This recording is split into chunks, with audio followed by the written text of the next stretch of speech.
Tuhan, saya minta maaf kali ini agak terlambat datang di tempat ini. Karena biasanya saya tidak pernah terlambat, selalu tepat waktunya atau sebelumnya. Tapi kali ini agak terlambat karena ada pelayanan tempat lain yang mendadak. Bukan mendadak, yang mendadak itu yang di sini mendadak. Kasih tahu saya mendadak di sini. Tapi tidak apa-apa, semua sudah Tuhan atur. Amin. Amin. Kita sama-sama buka Alkitab kita di dalam Mazmur 91. Mazmur 91. Ayat 1 sampai dengan ayat 7.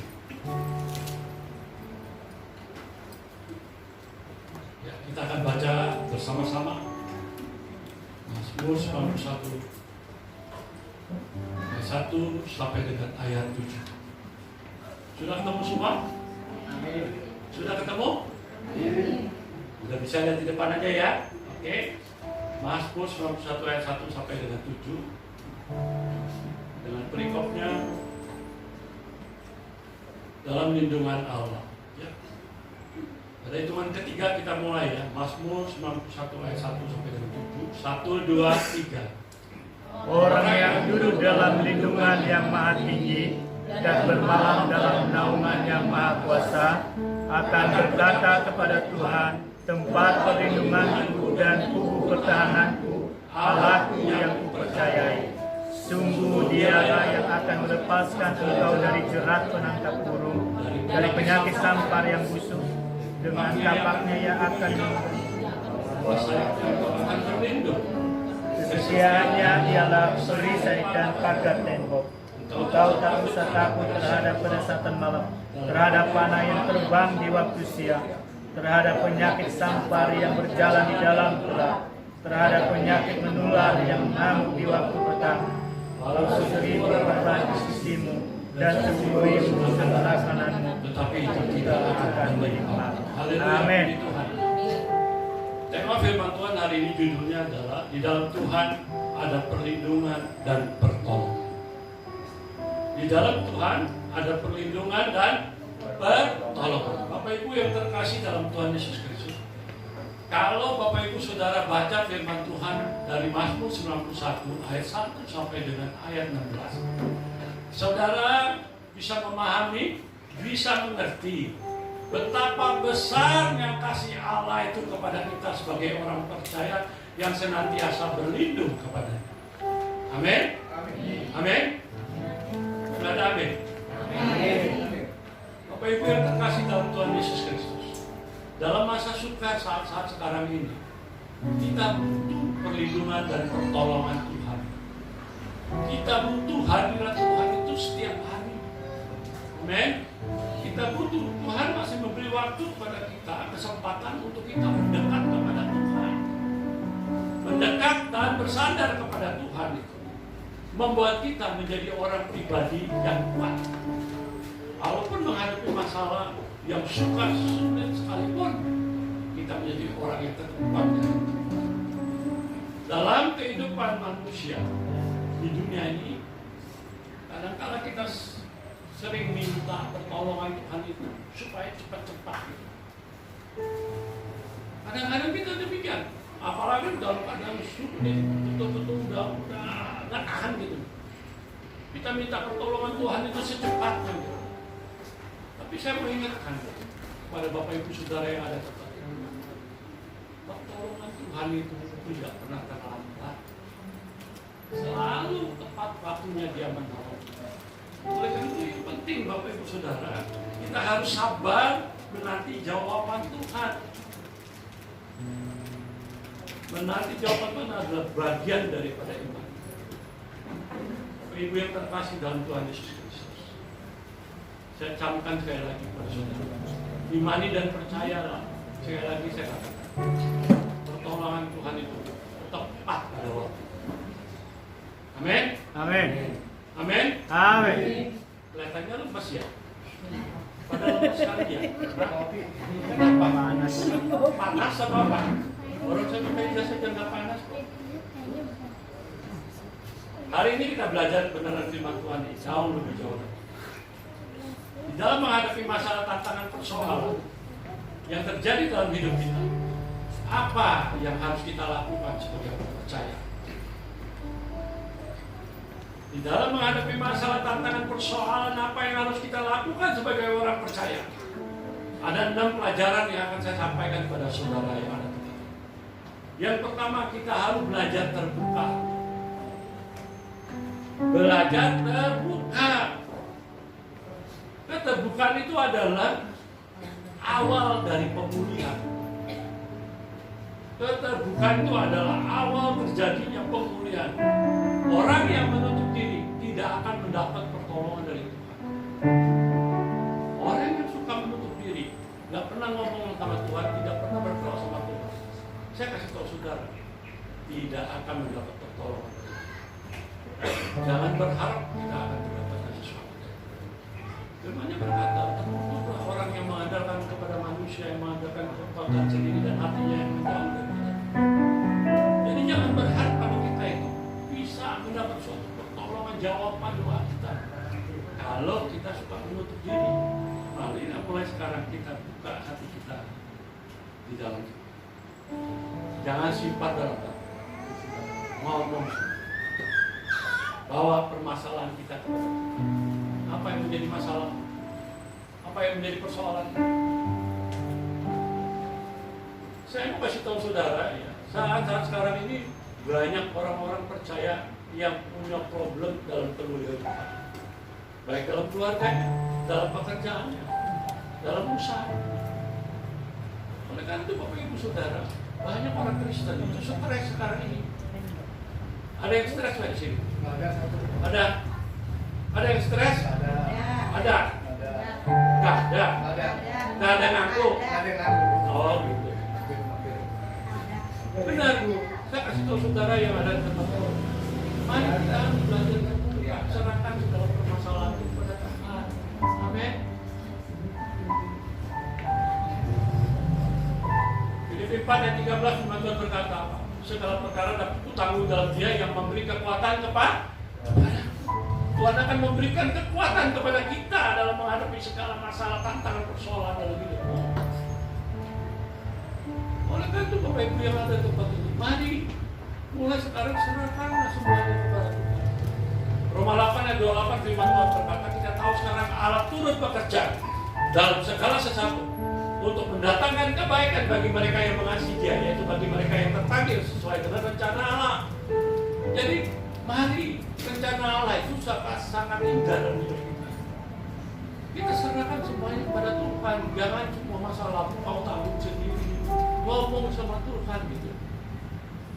Bicara sama Tuhan. Karena Tuhan itu sudah merancangkan hidup kita itu penuh damai sejahtera. Yeremia 29 ayat 11 firman Tuhan berkata, sebab aku ini mengetahui rancangan-rancangan apa yang ada padamu mengenai kamu. Demikian firman Tuhan, yaitu rancangan damai sejahtera, bukan rancangan kecelakaan, untuk memberi kepadamu hari depan yang penuh harapan. Amin. Dan memberikan hari depan yang penuh harapan. Serahkan semua. Yang penting kita harus mulai belajar membuka diri, buka hatimu kepada Tuhan. Ngomong sama Tuhan, jangan dipendam dalam hati. Ngomongnya sama manusia terbatas. Orang lain bisa menolong kita itu kadang-kadang terbatas. Kadang-kadang ada yang pamrih, ada maunya gitu. Tapi nama Tuhan, semuanya semua gratis, tidak ada apa. Yang penting kita buka diri kita, ngomong, curhat. Jangan curhat sama manusia. Curhat sama manusia itu kadang-kadang kita dicemoohi. Betul? Kasih tahu saudara. Curhat sama Tuhan. Kecuali saudara percaya sungguh-sungguh bahwa hamba Tuhan yang dipakai Tuhan untuk membuka pikiran kita supaya kita itu bisa mengerti apa yang Tuhan mau dalam hidup kita. Yang kedua adalah bagaimana caranya untuk dalam menghadapi masalah kita harus tetap mengucap syukur. Amin. Nggak gampang loh mengucap syukur, lagi enak banget. Gampang nggak? Gampang ya? Loh, gampang nggak yang di depan majelis? Gampang nggak? Gampang dong? Kalau lagi nggak ada duit gampang? Haleluya. Sulit kan ya? Sulit tuh. Ngomongnya sih gampang, tapi dalam hatinya sulit. Tetapi memang kita harus mengucap syukur. 1 Tesalonika 5 ayat 18 firman Tuhan berkata, mengucap syukurlah dalam segala hal, karena itulah yang dikehendaki Allah dan Kristus Yesus bagi kamu, bagi kita semua. Amin. Bagi kita semua mengucap syukur, bahan-bahan manusia. Ya, mengucap syukur. Kadang-kadang memang kita tidak bisa mengucap syukur. Apalagi kalau memang sekarang zaman-zaman sekarang. Kadang-kadang kalau lihat orang banyak duitnya, rumahnya hebat, kadang-kadang rumahnya kan bagus tuh, duitnya banyak. Kalau saya kan duitnya nggak ada, saya kan kere beneran loh. Lihat kalau gadis-gadis dan gadis yang lain bilang dia mah cantik, pakaiannya juga bagus-bagus, setiap kali ke gereja, dandannya juga. Kalau aku mah jelek, kalau mau didandani juga tetapnya jelek. Kalau laki-laki bilangnya sama laki-laki, lihat laki-laki ganteng dulu. Banyak ini apa namanya, banyak cewek yang naksir. Anak-anak orang konglomerat lagi. Kalau saya mah nggak ada apa-apanya, bapak saya kuli. Itu orangnya nggak bisa mengucap syukur. Sehingga apa? Kalau orang yang nggak bisa mengucap syukur itu jadi minder, gampang tersinggung, gampang ngambek. Kalau ngambeknya sama manusia masa bodoh deh, tapi kalau ngambeknya sama Tuhan itu kebangetan. Karena Tuhan sudah mengajar kita mengucap syukur dalam segala hal, karena itulah yang dikehendaki Allah dalam Yesus Kristus bagi kita mengucap syukur. Ingat, di balik ucapan syukur itu ada berkat yang Tuhan sediakan. Amin. Percaya, karena ucapan syukur itu merupakan tindakan iman, dan ucap syukur itu merupakan bahasa yang paling tinggi di hadapan Tuhan, dan Tuhan paling suka kepada orang yang bisa mengucap syukur dalam segala hal. Mari ucap syukur. Terima kasih Tuhan, kalau saya ada sebagaimana ini semua karena kasih karunia. Bapak Ibu yang terkasih dalam Tuhan Yesus Kristus, mari mengucap syukur. Saya kalau lagi ngomong tentang mengucap syukur, kadang-kadang saya bisa menangis. Saya mengucap syukur sama Tuhan kalau saya bisa berdiri seperti sekarang, bisa melayani Tuhan. Orang hidup saya amburadul dulu, belum pernah lakukan so. Duit banyak. Kalau bonus saja setiap tahun dapatnya 150 juta, tahun 80-an ya. Gede kecil, gede banget ya. 150 juta tiap tahun. Tapi kerjanya judi dari Sabtu sampai Senin baru bubar, Senin pagi. Bayangin, Sabtu tuh ngumpul di rumah saya, main judi, terus makan, istri saya sediain kopi semua, istri saya pusing ada.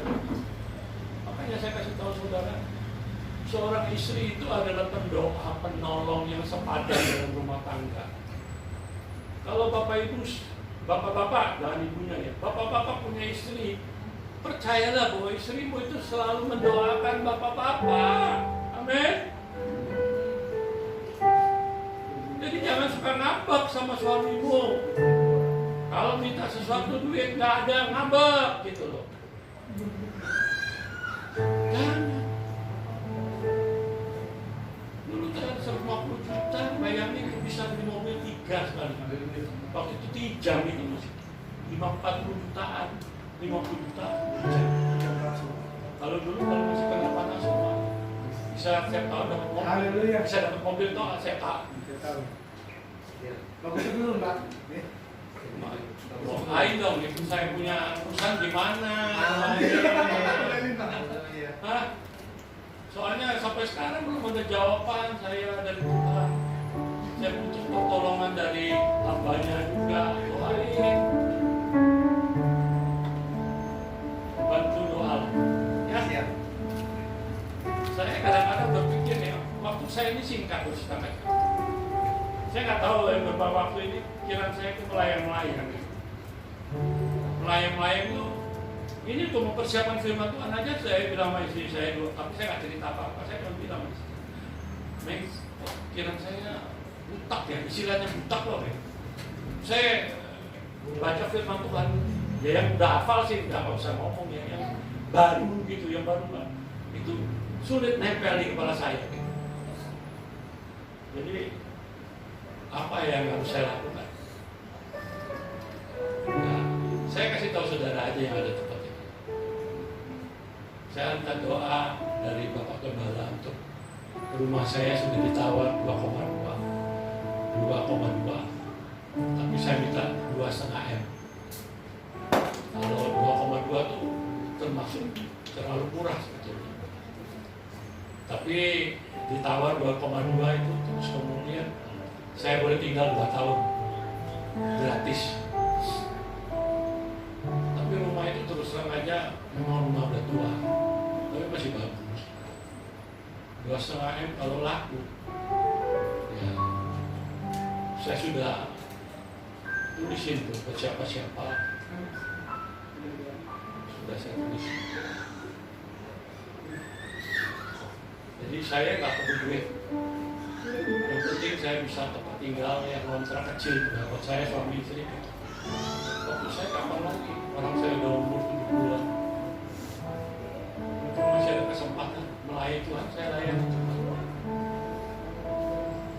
Tapi keadaan ini kan tawar ini nggak gampang gitu. Masih terus gitu. Saya tetap butuh 2,5 M. Jadi 500 juta saya bagikan ke gereja. Saya sumbang gereja-gereja yang pernah saya layani dan setia kepada saya, istilahnya setia itu dari teman baik saya gitu, termasuk Panas. Walaupun dia lebih muda dari saya tetap anggap dia gembala saya. Dia nganggap saya omnya, kalau saya nganggap dia gembala. Jadi 500 juta itu dibagi kepada 5 ke 6 gereja. Sudah saya catat semua. Bahkan sudah saya sampaikan kepada anak saya. Terus yang lainnya saya kasih ke anak saya. Saya nggak perlu. Terus saya makan. Saya di mana aja datang ke rumah Panas dikasih makan. Datang ke tempatnya Pak Sam dikasih bakmi. Gratis, nggak usah bayar. Tinggal makan. Sama Ibu Vivi dikasih nasi kuning. Tinggal mampir aja kalau nggak malu. Puji Tuhan, Bapak Ibu Saudara, saya mengajak Bapak Ibu Saudara semua. Mari konsentrasi firman Tuhan, jangan bercanda. Saya paling nggak suka kalau orang bercanda-bercanda di dalam gereja. Dimanapun saya melayani, saya masih tegur, saya marah. Karena saya bayangkan, kita ini hamba Tuhan kadang-kadang sudah mempersiapkan firman Tuhan, tapi orang yang dengarnya itu bercanda-bercanda gitu. Saya tidak suka dosa. Kalau mau ngambek sama saya silakan. Tapi kalau saudara ngambek kepada hamba Tuhan, sama aja ngambek sama Tuhan. Jadi marilah selama dalam gereja ini konsentrasi lah dengan itu. Orang saya sudah mempersiapkan jauh-jauh hari, masih ada orang kadang-kadang gimana ya. Makanya saya minta kepada Bapak Ibu Saudara itu supaya Pak Nasu tolong ya, mungkin bisa ingatin jemaat ke gereja jangan bawa, kalau bawa handphonenya dimatiin. Katakan amin. Saya pernah khotbah di beberapa gereja soal handphone. Kalau udah lihat handphone mulu, saya udah langsung ngelirik. Saya takut. Ada 2 orang suami istri, saya takut, saya datangin. Bu, mulai besok kalau ke gereja jangan bawa handphone lagi. Tapi kalau dia bukan bercanda, dia buka Alkitabnya pakai handphone. Udah ditayangin, betapa gitu. Handphonenya di off kan, jangan di on. Kalaupun di silent, itu pasti bunyi, tek langsung buka. Hehehe, tawa. Di sini, bener. Kapan dengar firman Tuhannya? Sorry aja saya kasih tahu. Waktunya itu terbatas. Kita hanya jam setengah kok. Jadi ngomel Pak Nasur. Bantu doa ya Pak Nasur ya. Biar cepat ini nanti bisa cepat bangunnya. Ya. Amin. Cepat bangun. Karena bagaimanapun juga kan semuanya itu perlu dana kan. Bangunan ini kan bisa berhenti kalau dananya nggak ada. Terutama dari kalian semua itu dananya. Jadi harus mengucap syukur. Karena kebaikan Tuhan itu lebih besar dari masalah kita. Ingat itu. Dan satu hal lagi saya kasih tahu saudara, di balik semuanya itu ucapan syukur kita itu ada berkat Tuhan yang Tuhan sediakan buat kita. Camkan dalam benak. Percaya sungguh-sungguh. Tadi saya belum selesai ngomong tadi Bapak Ibu tadi ya. Sorry ya. Saya terusin ya, bukan apa-apa ya. Nggak taunya dia pada waktu selesai ibadah dia maju ke depan. Dia mau bersaksi, dia bilang gitu. Nggak taunya dia majelis gereja, suami istri itu. Saya nggak tahu, orang yang duduk di situ, saya diam. Saya kan ngomong apa adanya gitu.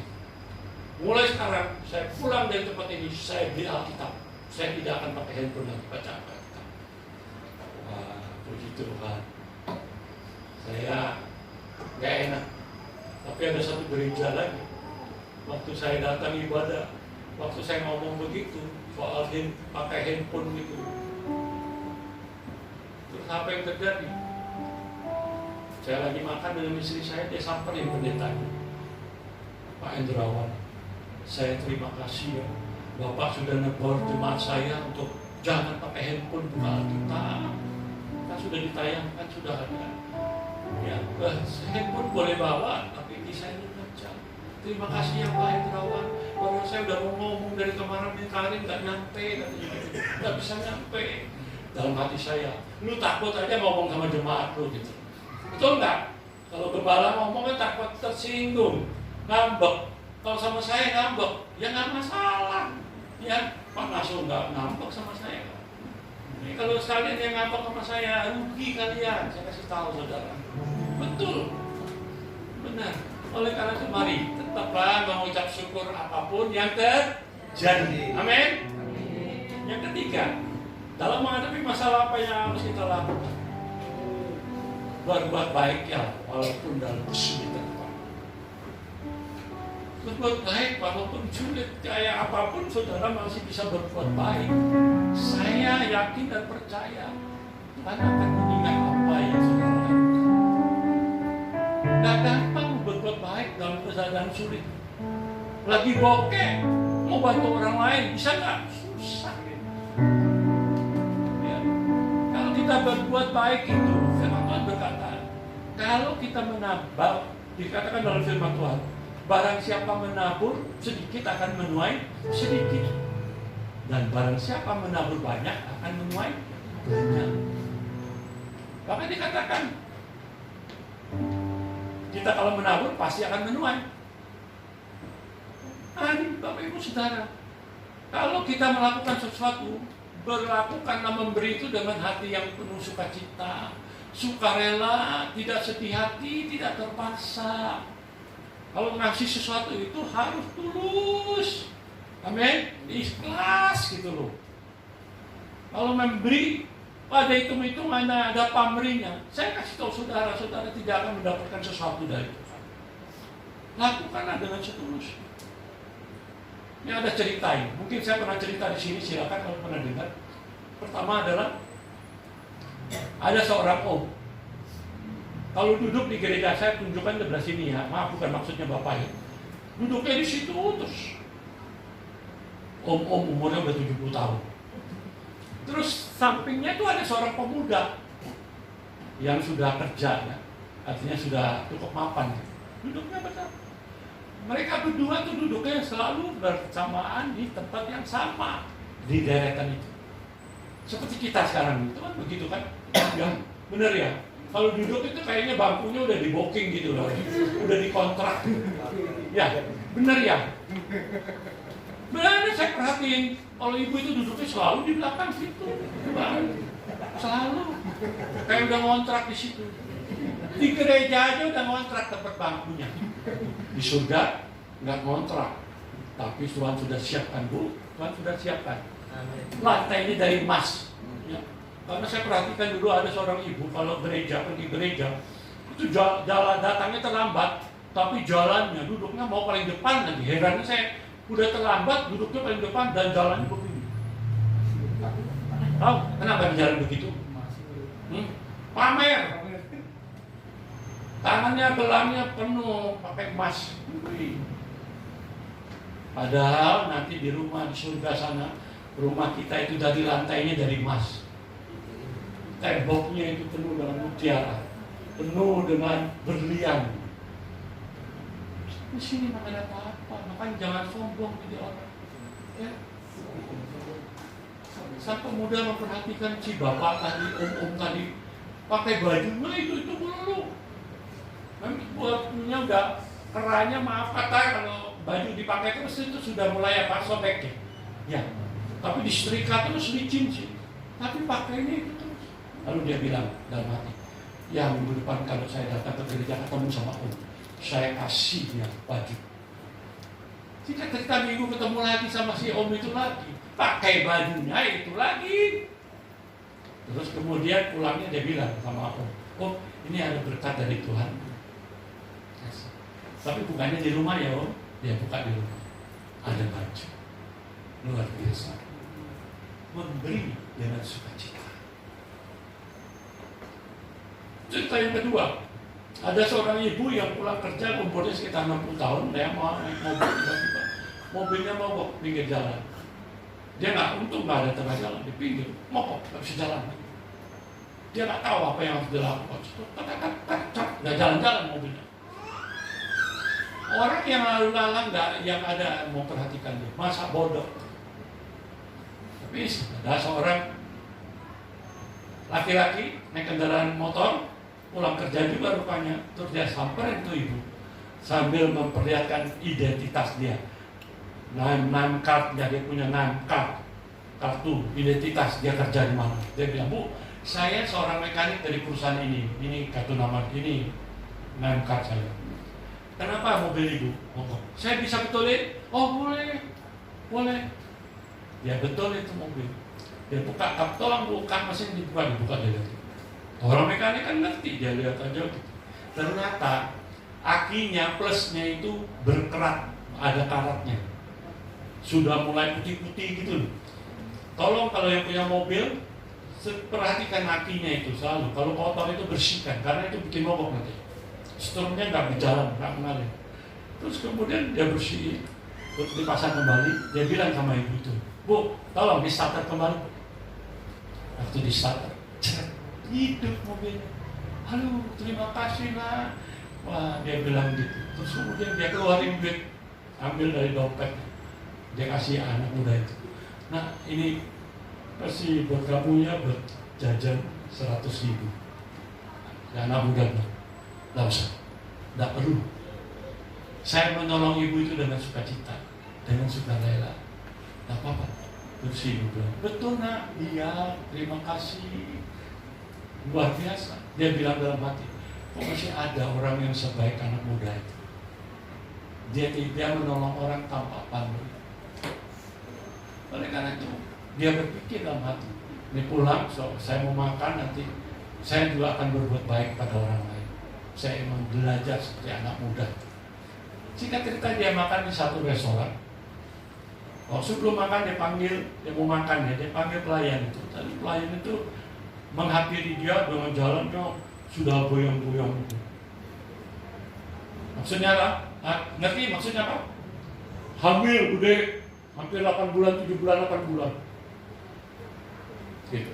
Terus kemudian si ibu itu bertanya kepada pelayan tadi, nah kok hamilnya udah gede begitu kok masih kerja sih?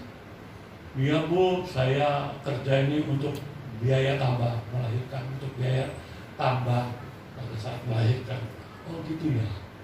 Nah si ibu langsung teringat, wah saya punya tekad tadi, pengen menolong orang. Masa anak muda tentu ibu gaji apa? Anak muda tadi yang sedang hamil aja masih niat bekerja untuk biaya melahirkan, saya akan bantu dia. Singkat cerita mau pulang dia minta bon, dia panggil pelayan. Sini deh, pelayan berapa?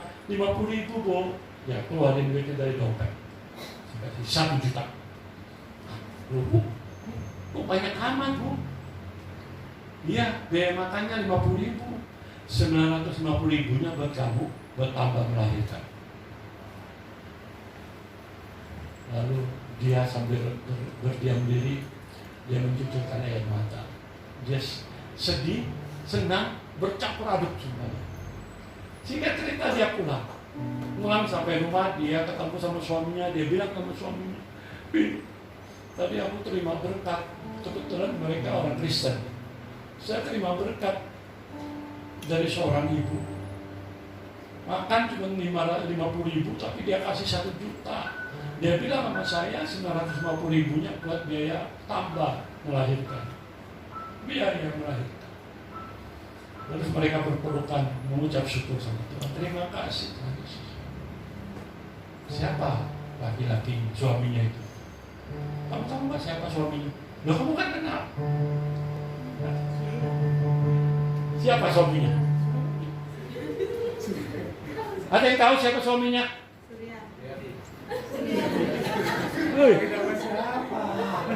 Siapa suaminya? Enggak ada yang kenal. Masa nggak kenal? Nah, saya senang kalian sudah mulai ceria. Bukan udah enak, konsentrasinya udah kesini. Saya mengucap syukur sama Tuhan. Dan kalian ibadah begitu, saya suka. Siapapun hamba Tuhannya, jangan pakai handphone jadi bingung, ya. Loh, tadi saya mau nanya, udah konsentrasi, tahu nggak siapa suaminya itu? Siapa? Kok nggak tahu? Ini yang melirik. Siapa suaminya? Yang betulin mobil tadi. Yang betulin mobil tadi. Apa dia bilang? Saya kurang dengar. Yang betulin mobil. Yang betulin mobil. Berarti saudara mengerti. Yang betulin mobil itulah suaminya. Uang 100.000 dia nggak mau terima. Dia membantu ibu itu dengan sukarela. Nanti pulang saya kasih hadiah ya. Jangan pulang dulu. Nanti ada hadiah dari saya. Saya kalau ngomong ada hadiah, dia wow lebih cepat gitu loh. Mendingan saya diam aja dulu, hadiahnya belakangan. Kamu pulang duluan. Ya, jangan pulang dulu ya. Jadi Bapak Ibu yang ada di tempat ini, dia tidak mau terima uang 100.000, tapi dia terima berapa? 950.000. Oleh karena itu marilah kalau saudara melakukan penuh sukacita, rela gitu tanpa pamrih, Tuhan juga akan memberkati saudara dengan berlimpah-limpah. Percaya sama saya. Ya, lakukan dengan tulus. Ya. Makanya firman Tuhan berkata kan kalau di dalam Kolose 3 ayat 23, apapun yang kamu perbuat, perbuatlah dengan segenap hatimu seperti untuk Tuhan, bukan untuk manusia. Kalau kau lakukan untuk Tuhan, seolah-olah pokoknya untuk Tuhan, pasti saudara akan mendapatkan segala sesuatu yang Tuhan sediakan. Yang keempat, tadi yang pertama apa? Halo? Yang pertama apa? Nah, belajar membuka diri. Kedua, mengucap syukur. Ketiga, memberi walaupun dalam keadaan sulit sekalipun. Yang keempat, perbanyak baca firman Tuhan. Kalau menghadapi masalah, kalau saudara jarang baca firman Tuhan, saudara akan buntu, tak bisa apa-apa. Banyak baca firman Tuhan. Amin. Perbanyak baca firman Tuhan. Saya nggak pernah bosan-bosan mengajar saudara untuk baca firman Tuhan. Tahun depan kalau ada yang sudah bisa selesai satu Alkitab, ada hadiah juga dari saya. Hadiahnya cukup besar, karena ini dari Tuhan bukan dari saya. Jadi saya kan ngomong ini udah kalau nggak salah udah 4-6 bulan yang lalu. Jadi kalau tahun depan nanti pas ulang tahun saya ada yang bisa menyelesaikan pembaca Alkitab selesai dari Kejadian sampai Wahyu, dapat hadiah dari Tuhan Yesus. Ya, jadi Bapak Ibu Saudara banyak baca firman Tuhan.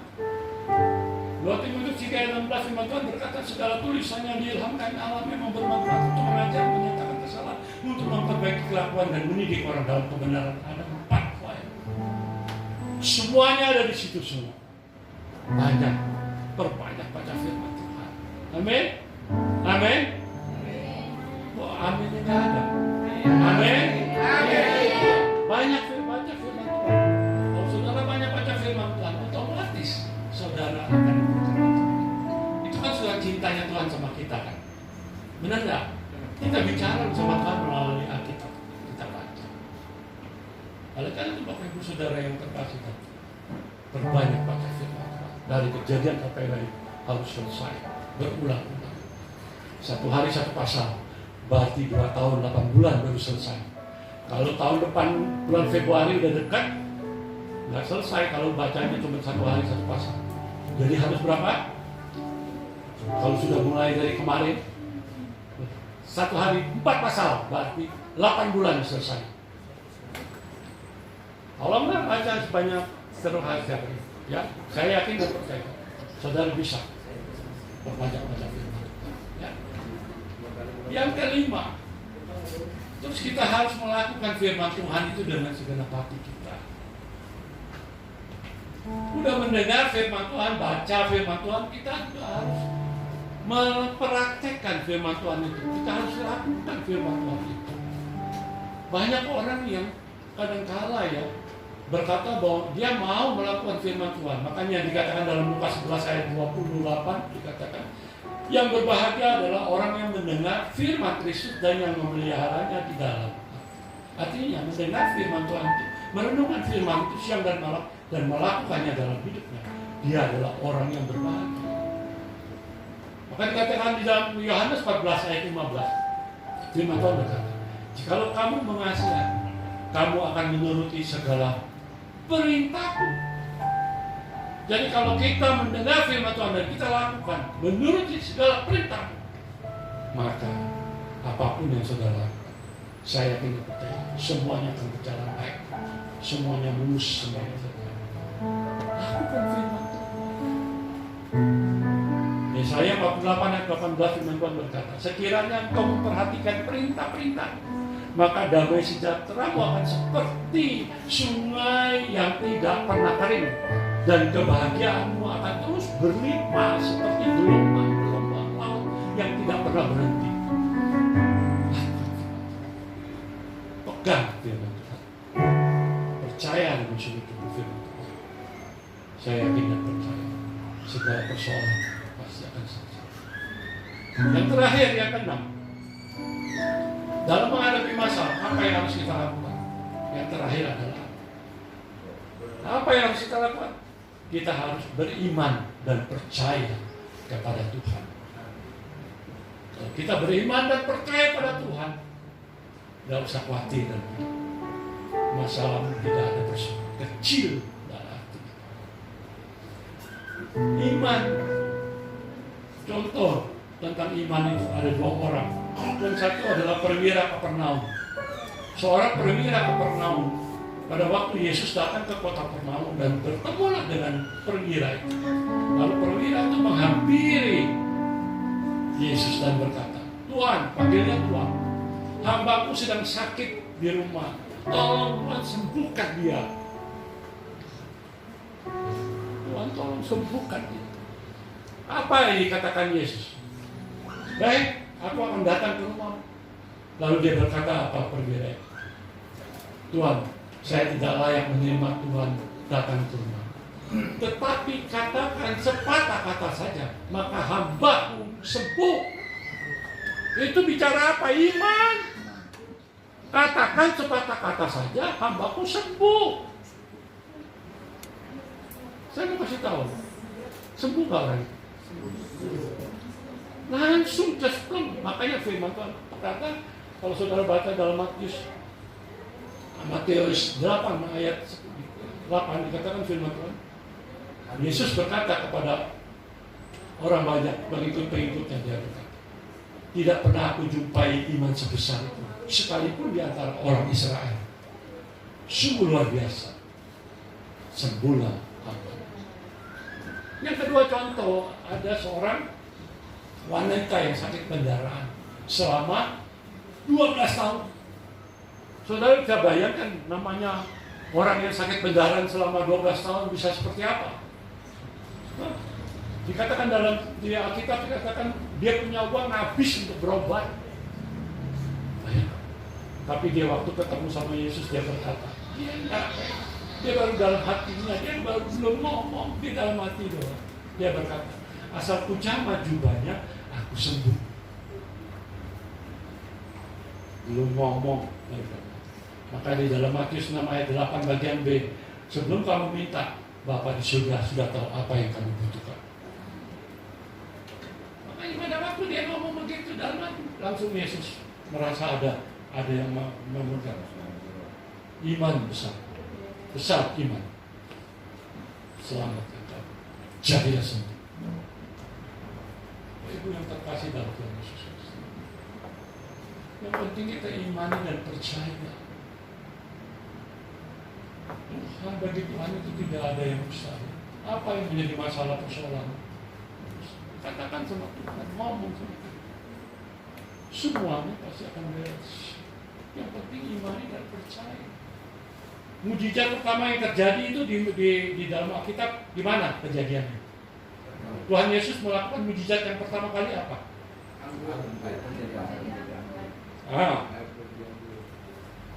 Perkawinan di Kana. Pada waktu itu banyak orang datang undangan, anggurnya sudah habis. Lalu mereka mulai betul. Ibu Yesus menghampiri Yesus dan berkata, anggurnya habis, gimana nih, orang masih banyak. Lalu Tuhan Yesus suruh buat bawa putih-putih, diisi air biasa. Mengucap berkat, langsung menjadi anggur. Dan anggurnya enak. Makanya apa? Orang-orang yang minum anggur itu berkata semuanya. Biasanya kalau yang namanya pesta itu yang enak duluan yang dikeluarin, yang nggak enak baru belakangan, udah kebetulan udah habis. Tapi ini makan paling belakang malah tambah enak. Itu namanya mujizat. Oleh karena Bapak Ibu yang ada di tempat ini, persoalan apa yang terjadi dalam hidup? Imani dan percaya. Imani dan percayalah dengan sungguh-sungguh bahwa pada waktu yang akan datang, kalau saudara berharap hanya pada, maka akan berubah hidup, akan menjadi lebih baik daripada waktu-waktu yang lalu. Yang perlu pertama, apa yang harus kita lakukan? Kita harus apa? Buka diri kita, ngomong sama Tuhan, jangan dipendam, ngomong sama Tuhan. Yang kedua apa? Mengucap syukur. Bilang sama Tuhan, bapa kami ya Tuhan, kalau saya ada sebagaimana ada karena kasih karunia-Mu. Yang ketiga, Buat baik dan segala sesuatu. beri walaupun dalam keadaan sulit. Keempat, Ucap kita banyak baca firman Tuhan. Kelima, melakukan. udah banyak baca harus melakukannya. Dan yang terakhir adalah apa? Imani dan percaya. Maka segala persoalan imani dan percaya semuanya akan berubah. Oleh karena itu, saya mengundang Bapak Ibu Saudara, kita bangkit berdiri. Kita mau naikkan satu pujian. Naikkan pujian ini dengan sungguh-sungguh jangan lupa. Karena pujian ini sangat indah sekali. Naikkan dengan sungguh-sungguh ya.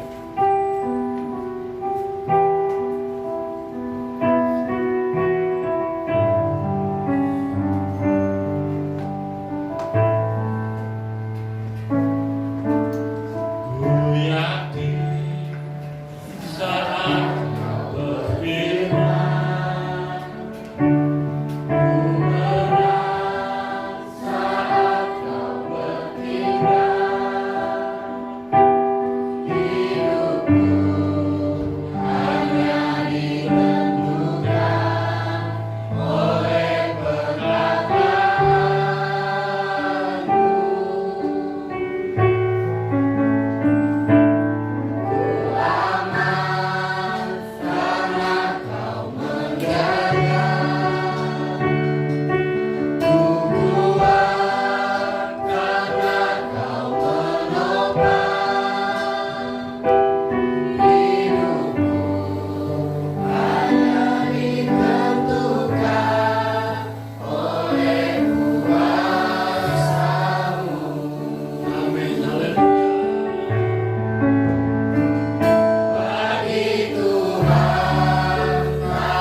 saudara berurusan secara pribadi dengan Tuhan.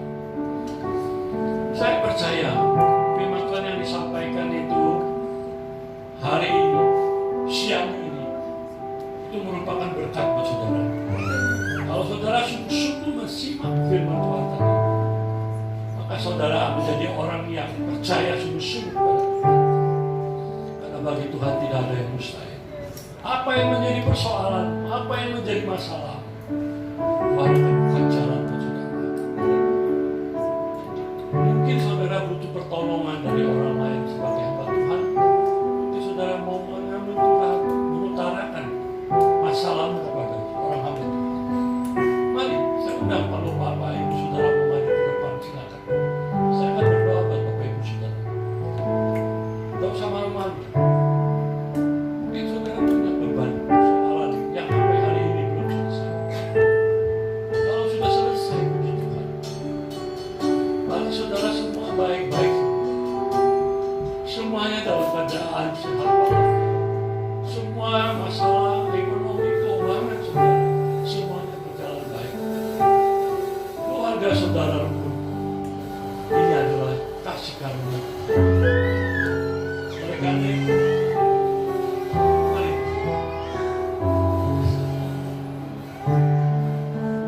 bersama